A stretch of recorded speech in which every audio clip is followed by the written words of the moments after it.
Things I didn't think I would say. I'm very excited to be preaching from Job. That's a good thing to get to at this stage in reading through it.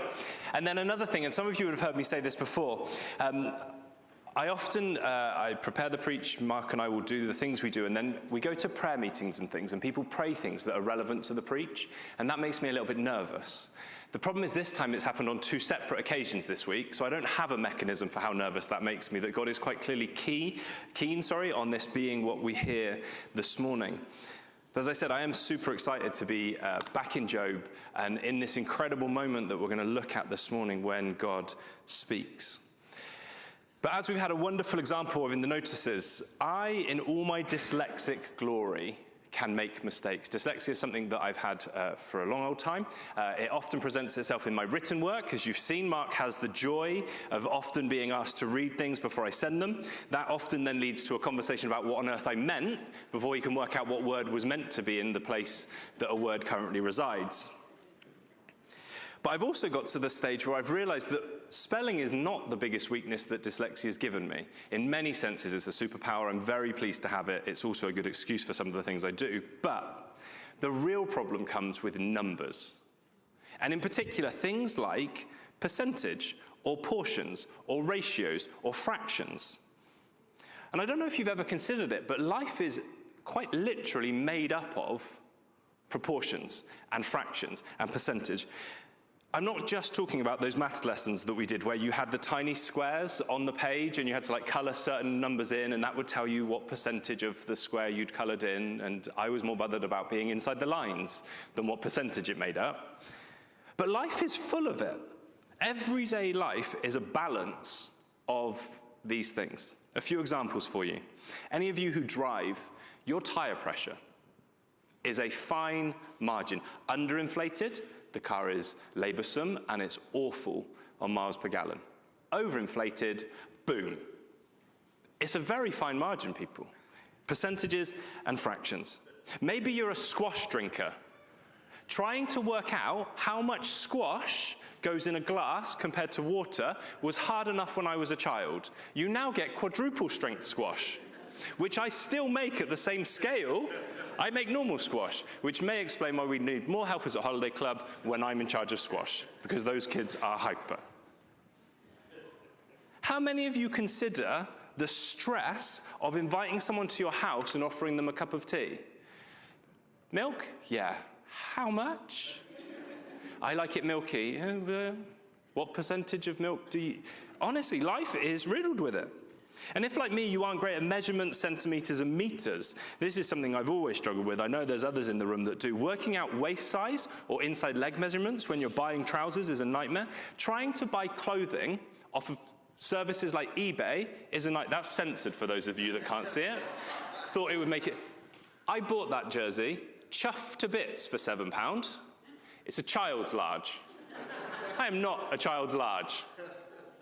It is a nightmare, because life is riddled with this collection of percentages and portions and numbers and measurements, and too often, if you misjudge them and misbalance them, the outworking is a nightmare. Laura has to have that actual unedited photo. That's how bad.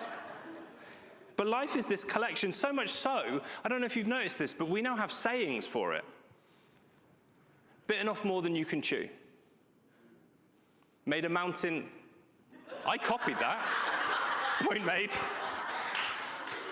There you are, mountain out of a molehill. You're all making way more of this than it needs to be. A drop in the bucket, off by a country mile, as is my spelling. What's worse is I copied and pasted that from somewhere else. So that's not even on me this time. But life is this collection of judging the magnitude of something, the relevance of something, what percentage of life it needs to take up, what proportion of the situation it is. Life is a constant journey of that, and I don't think we necessarily understand that enough, because so much of it we take for granted. Many of you will know that on the inside of your door is the tire pressure. We don't have to work out what tire, we just read the numbers. The danger is that our faith mirrors this element of life. Faith is an understanding of proportion. It is a judgment on the scale of things on so many occasions. And as we've journeyed through the book of Job, we've begun to see that in any given moment, how we see things, how we consider things, will have a huge impact on how we conduct ourselves and how we see God. The situation, the magnitude of it, the volume of it we allow to fill our lives, all of the other metrics we may use, how we view that will have a huge impact on the way we conduct ourselves. And for those of us with faith, the way that we engage with and we see God. So as we bring Job to an end, we move into one of the most amazing moments in the whole of the Old Testament. And the Old Testament is fairly epic. So that's a statement that I'm willing to stand upon. Because after chapter and chapter of human voices going back and forth, finally in chapter 38, we hear the Lord speak. And what he says reshapes, reproportions the whole of the book of Job. Everything we've read before now needs to come through this lens. So Mark and I are going to re-preach the whole series. No. But everything we've read now needs to come through this lens. So rather than have someone come and read the entirety of this passage for us, we're going to watch it read for us on the screens. Who is this that darkens my counsel with words without knowledge? Brace yourself like a man, and I will question you, and you will answer me. Where were you when I laid the earth's foundation? And tell me if you understand. Who marked off its dimensions? Surely you know. Who stretched a measuring line across it? On what were its footings set? Or who laid its cornerstone? While the morning stars sang together and all the angels shouted for joy. Who shut up the sea behind doors when it burst forth from the womb? When I made the cloud its garment and wrapped it in thick darkness? When I fixed limits for it and set its doors and bars in place? When I said to the ocean, this far you may come, but no farther. Here is where your proud waves halt. Job, have you ever given orders to the morning? Or shown the dawn its place, that it might take the earth by the edges and shake the wicked out of it? The earth takes shape like clay under a seal. Its features stand out like those of a garment. The wicked are denied their light. Their upraised arm is broken. Have you ever journeyed to the springs of the sea or walked in the recesses of the deep? Have the gates of death been shown to you? Have you seen the gates of the shadow of death? Have you comprehended the vast expanses of the earth? Tell me if you understand. What is the way to the abode of light? Or where does darkness reside? Can you show them to their places? What is the way to their dwellings? I mean, surely you know, for you are already born. You have lived so many years. Where is the place where the snow is stored?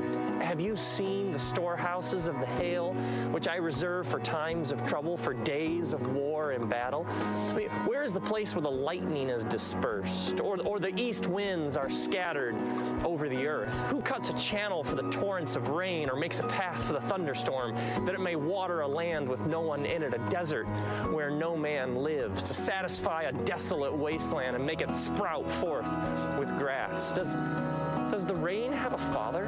Who fathers the drops of dew? From whose womb comes the ice? Who gives birth to the frost from the heavens, when the waters become hard as stone and the surface of the deep is frozen? Can you bind the beautiful Pleiades? Can you cut loose the cords of Orion? Can you bring forth the constellations in their seasons, or let out the bear and its cubs? Do you know the laws of heaven? Can you set up dominion over the earth? Can you raise your voice above the clouds? Can you cover yourself in a flood of water? Do you send the lightning bolts on their way? Do the lightning bolts say to you, here we are? Who endowed the heart with wisdom, or gave understanding to the mind? Who has wisdom to count the clouds, or tip over the water jars of the heavens, when the dust becomes hard and the clods of earth stick together? Do you hunt the prey for the lioness to satisfy the hunger of the lions, while they crouch in their den or lie in wait in their thicket? Who provides food for the raven when their young cry out and they wander about in search of food? Do you know when the mountain goats give birth? Do you watch when the doe bears her fawn? Do you count the months till they bear? Do you know the times they give birth. They crouch down and bring forth their young. Their labor pains are ended. Their young thrive, and they grow strong in the wild. They leave, and they do not return. Who let the wild donkey go free? Who untied his ropes? I gave him the desert as his home, the salt flats as his habitat. He laughs at the commotion in town. He does not hear the shout of the driver. He ranges the hills looking for pasture, seeking out any green thing. Will the wild ox consent to serve you? Will he stay by your manger at night? Can you hold him to the furrow with the harness? Will he till the valley behind you?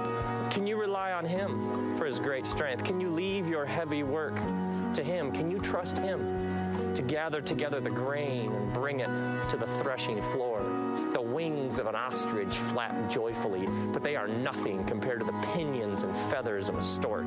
She lays her eggs on the ground. She lets them warm in the sand. She is unmindful that a foot may crush them or a wild animal may trample them. She treats her young harshly as if they aren't even hers, as if her labor was in vain. She wasn't endowed with wisdom or given her share of good sense. Yet when she spreads her feathers to run, she laughs at horse and rider. Do you give the horse his mighty strength? Do you clothe his neck with a flowing mane? Do you make him leap like a locust, striking terror with his proud snorts? He paws fiercely, rejoicing in his strength. He charges into the fray. He laughs at fear. He's afraid of nothing. He does not shy away from the sword. The quiver rattles by his side, as does the flashing spear and the lance. In frenzied excitement, he eats up the ground. He cannot stand still when he hears the trumpet blast. When he hears the trumpet blast from afar, he snorts and he smells the battle scent from afar. He hears the shout of the commander and the battle cry. Does the hawk take flight by your wisdom as he spreads his wings to the south? Does the eagle soar by your command as he builds his nest on high? He dwells high on a cliff, stays there at night. The rocky crag is his stronghold. From there, he seeks out his food. His eyes can detect it from afar. His young, they feast on blood, and where the slain are, there he is. And then God said to Job, will the one who contends with the Almighty correct him? Let him who accuses God answer him. And then Job said, I am unworthy. Who am I to reply to you? I put my hand over my mouth. I spoke once, but I have no answer. Twice, but I will say no more.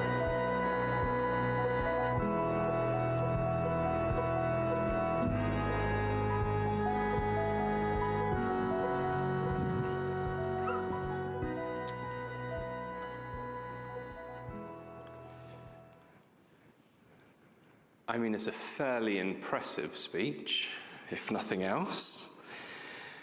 I find that one of the most inspiring biblical passages we have. I've always adored it. And after all of the back and forth that we've journeyed as a church through Job, we get to this moment. After all of the earthly attempts at trying to understand the situation or draw conclusions, even with last week, as we heard from Pastor Mark, this intention of pointing things back to God, none of it compares to the moment in which God speaks. God speaks. I want us to notice before we even begin to consider what God has done in this moment is what God does not do when God speaks. That is not the entirety of everything God says. God comes back after Job's response. But one thing God does not do in the entirety of his speech is God does not explain why. He doesn't explain why Job has been through what Job's been through. He doesn't explain what's next. God makes no apology for the situation that is before Job. In God's presentation, in God's speech, in the single longest monologue we have from God to humanity, what God does is he quite simply reestablishes himself as God. And whilst nothing that Job has been through has changed in that moment. By God re-establishing himself as God, everything changed. Everything changed because God did not come in and apologize, and God did not come in and suggest he'd made a mistake or it was an oversight or he didn't notice it happening. None of that. God's first and foremost priority in every situation is to remind us and to remind Job in this moment who he is. And so God brings forward this incredible collection of imagery. And in doing so, he reestablishes a correct understanding and proportion and measurement of the situation and of who he is. As I said, nothing has changed, but in that moment, God changed everything. He changed everything. He reestablished himself as God. There are more days than I'd like to remember in my own life where this simple fact would have had a huge impact. To allow God to have been God in the situations and the circumstances. Job's head had dropped in amongst the situation he faced. We've read that his friends would have puffed out their chests with their earthly wisdom and the scowls of judgment. There is so many voices, so many opinions, so many things that we've seen as we've journeyed through this book. And then God steps in and just simply reminds all of those who are listening who he is. In doing so, he reminds each of us how powerful he is. He reestablishes his position in all of this. I wonder if there has ever been a moment in humanity where the reality of just how small we are and how big God is has ever been so clear to see. There are moments where I've been humbled by God. It's not been a couple of chapters worth of humbling, though. This is a big moment for humanity just to remember who we are and who God is. Chris was praying the other day. This is one of the mentions that I had about God doing what God does. Chris was praying the other day during one of our leadership prayer times, and she prayed these words: we can often make God too small and ourselves too big. We can make God too small and ourselves too big. So God's initial response to the back and forth that we've been reading in Job is quite simply just to say, let's just re-establish here scale. You big people, well done. But let's just look at who I am. Let's just remember who I am. Let's remember how my part in all of this plays out. In my understanding, God is quite simply just sitting Job down and saying, let me just big picture this a minute for you, if you will. Give me a moment, Job, just to big picture it. Where were you when I laid the earth's foundations?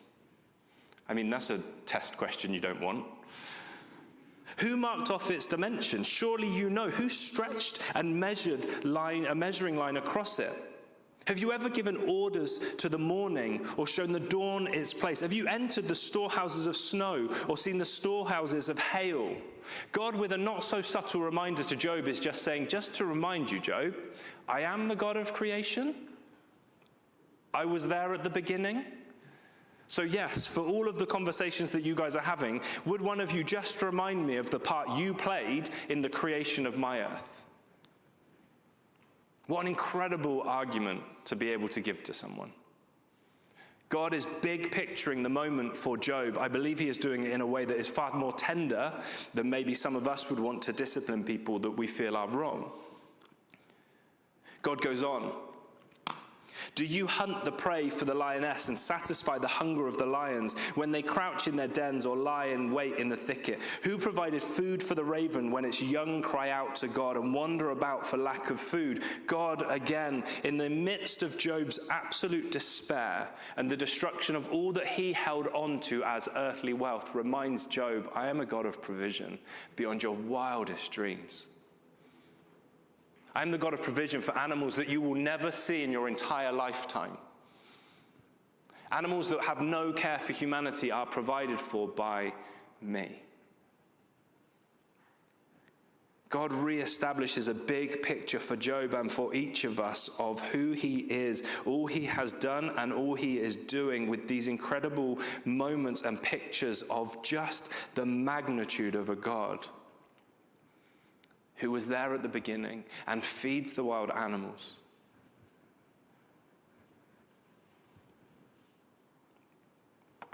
God isn't arguing his case. Please hear this. This is not God stood before the jury pleading his case. This is God quite simply saying who he is. He's not justifying the situation. He's not trying to make amends for the situation Job has faced. Instead, he is re-establishing who he is, reminding Job of just how big he is, giving each of us who have the privilege of engaging with this passage an understanding of who he is. And it is a correct understanding because it's from God. The wisdom of his friends fell short because it was not giving God the correct position in the dialogue. It was not making God who God is. A little story for you. It's a true story, one of my embarrassing stories. I was once sat in a restaurant with Laura. We go out for food, and she ordered steak. She knows where this story's going if she's still here. Yep. And she ordered steak. She orders it medium rare, and the waitress went and took the order, and she came back. She said, "Oh, sorry, the chef won't cook it to medium rare. He's not going to do it, so he's going to cook it like this for you." Laura, being Laura, was very polite. "Yeah, that's fine, that's fine." The waitress walked off. We were married by this point. I was still clearly trying to impress you. If that chef was here, I would tell him, medium rare for my wife. I would have a word with him. Told Laura that. I'm sure I'm not the only person that's ever said, you know what, I would give them a piece of my mind. Mid-main course, the chef walks out to ask Laura how her food is. This dude is like the Hulk. He didn't have, but in my imagination as I retell the story, he had a kitchen knife behind his back. And he came out in kitchen whites that quite clearly had been worked in because they were that off-white of someone who's dealt with food for the entire day. "How's the food?" I answer for Laura, "It's fine." Honestly, fine, dude. Absolutely fine. Safe to say, when I was face to face with the chef, the thing that I thought of him became immaterial to the reality of who he was. And it works very similarly with God. When I am on my own, when I'm listening to the voices of others, God becomes a version of how I interpret him, how I see him in that given situation, how the voices of others bleed into it. Mark and I will have talked to so many of you over the years, and often when you're having a hard time, one of the things that will come up is, my friends at work are saying to me, if God is so loving, why? When we listen to those voices, we take God out of the equation. And in this moment for Job, God, like that chef, has walked into the room, and the reality of who he is strikes like a clarity you have not seen. For all of the voices, all of the opinions, all of the things we've read, all of those things fall short of a correct understanding of God. So when God walks into the moment for Job, everything realigns because of who he is. My suggestion is never say that you will give someone a piece of your mind until you have correctly analyzed whether you could take them in a fight. Most of us hold this view, whether we like to admit it or not, of how God works and how he functions and how we see him. And in this moment, we are just gently reminded that it is about who he is and not necessarily about how we assume him to be. When Job hit rock bottom, and I fully understand this, none of this is a judgment against Job, please hear that. When Job hit rock bottom, and we can fully understand it, it was easy for him to view God from the lens of the situation. It makes sense that he did that. It's okay.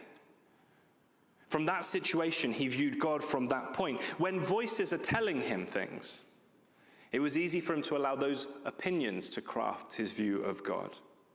But when face to face with God, of all God has done, it's the point where we need to make a choice. Do we allow God to reestablish in our lives who he truly is? Each and every one of you are now left with that reality because we've all heard what God had to say. When we walk from here, we will make a choice. Will we dismiss God as God presents and buy back into the version we have, or are we going to live our lives as people who allow God to be who God is? The reality is this for many of us: when all we can see are the mountains in our way, they become all-encompassing. They fill the field of vision that you have. When you wake up, they are the first thing you see. When you fall asleep, they are the last thing you think of. I am not belittling the reality of them. The mountains become the single biggest thing you face. They become the single biggest thing in your life. Be it illness, addiction, financial pressure, strained relationships, jobs, housing, the list goes on. And each and every one of them seems to grow in magnitude and scale before us. They feel like a challenge we will never overcome. And as they get bigger, our understanding of God gets smaller. They become the forefront of the picture of how we see God. I believe at this moment in Job, God is in this position in Job's head. God is behind everything Job is facing. The situation and the circumstances are bigger than God. We're left asking those questions. Does God even care? Is God even present? We end up reducing God down, believing he isn't able. Too many of us, I'm guilty of this, believe we need to overcome this. We make ourselves bigger as we make God smaller. The second situation of prayer was during last Sunday's prayer meeting. Catherine prayed these words: there is no situation too big for God to overcome, and no situation too small for him to be concerned about. It reminded me, having the knowledge of where this message was going, that God is God. Situation and circumstance do not hinder God from being God. Scale is not the problem that God faces. It's how we see God in amongst what it is that we face. He has always been and he will always be God. He is bigger than the mountains that we face. Please hear that. If nothing else is taken from this morning, this amazing moment where God speaks into the situation Job faces, God is not justifying, he is not backtracking. All he is doing is reestablishing, I am God, and I am bigger. And the sentence can end there because there is no but, there is no apart from, there is nothing else than God simply being able to say before each and every one of you in any circumstance or situation you face, I am bigger. I am God. So no matter what it is that you're going through, how big or small it might feel, no matter the circumstances, nothing you're going through and nothing Job went through changes the reality that God was always God. He didn't have a day off. It wasn't a blip. God was always God.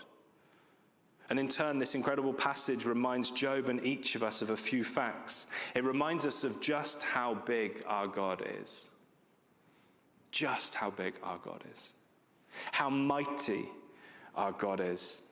How awesome our God is. I genuinely think this monologue from God, we could sit on this for months, just picking it apart to reestablish who God is in our lives. I wonder how many of us this morning, even as we've come into church with the sun shining and upbeat and happy, need to reestablish and re-understand a correct view of who God is in our lives. To resize God and to resize ourselves before him. Then Job answered the Lord, I am unworthy. How can I reply to you? I put my hand over my mouth. I spoke once, but I have no answer. Twice, but I will say no more. The truth is, there are more days than I care to admit where I need to swallow the same pill that Job did, where I need to reestablish God for who God is, to metaphorically and maybe even sometimes practically in my case, stand with my hand over my mouth and just be aware of who God is. To be on my knees in worship of the Almighty, to sing worship to the one who was and is and always be, to come before God knowing his majesty. Please hear me, I'm not belittling the situations and the circumstances you are facing, but I promise you this, a correct understanding of who God is will change them. It will change them. Because the understanding of who God is creates a different approach to everything we face. It does not mean the situation will go away, but it will change the way we see it when we allow God to be the God of our lives that he truly is. In this moment, before Job, in everything he faces, the best thing God can do for Job and the best thing he can do for each and every one of us is to remind us of who he is. But Tim, the best thing he could have done for Job would be to take him back in time and not have any of this happen. Well, that's a human understanding, yeah. The best thing he could do is maybe give Job like a down payment on a new house. The best thing he could do for me, God, is if he could just get me that job, then I could establish some finances and I could do this and this. I get it. I get the idea that we have of what the best thing God could do for us is. But God proves in this moment the single best thing he can do in our lives is to reestablish who he truly is. And that changes everything. That, in and of itself, is one of the most important things we can ever take away from our relationship with God, is to allow God to truly be God. To resize ourselves and to reestablish just the sheer magnitude of the God of creation who feeds the wild animals and yet is present here with us this morning in a chapel in Risca.